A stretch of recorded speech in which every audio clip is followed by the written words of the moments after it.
होता है किसी किसी व्यक्ति के जीवन में क्रोध बहुत होता है। आपको लगता है कहीं कहीं कि मेरे पितर मुझ पर क्रोध कर रहे हैं। आपको कभी कभी लगे कि मेरे ऊपर पितृ दोष लगा हुआ है या पितरों का श्राप लगा हुआ है, या हमारे यहाँ पर लोग अधोगति में ज्यादा मर जाते हैं, हमारे यहाँ ये काम ज्यादा हो जाता है। तो निवेदन है, श्राद्ध पक्ष चल रहा है, प्रयास करिएगा।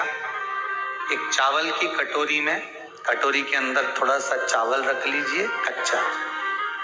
उस चावल की कटोरी में एक बेलपत्र, थोड़ी सी दुर्वा बांधकर पानी का मटका, परिंदा या जहां अपना रसोई घर में जल रखते हो, उस कटोरी को वहां पर 2 दिन 3 दिन तक रख दो। वैसे तो 16 दिन रखो, ज्यादा अच्छा था, पर जो दिन अपने को मालूम है 2-3 दिन उसको रख दीजिए। घी का दिया लगाइए।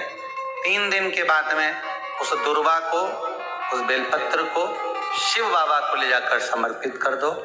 चावल पूरे घर में घुमाने के बाद चिड़िया को या नदी में या किसी जीव को प्रदान कर दीजिए। महाराज, पितृदोष के निवारण का सुंदर तरीका कल आपको कथा में कहा था।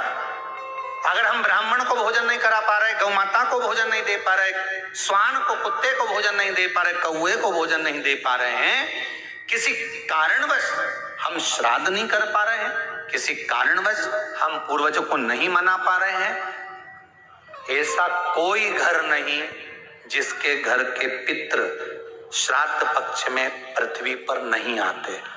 तुम पूछो मत पूछो, तुम्हारे घर के पूर्वज तुम्हारे यहाँ जरूर आते। दरवाजे पर आकर खड़े होते हैं पितृ, दरवाजे पर आकर हमारे घर के पितृ खड़े होते हैं, स्मरण करते हैं कि हमको यहाँ से कुछ भाग प्राप्त होगा, कुछ मिल जाएगा, कुछ प्राप्ति हो जाएगी। सम्मुख में आकर खड़े होते।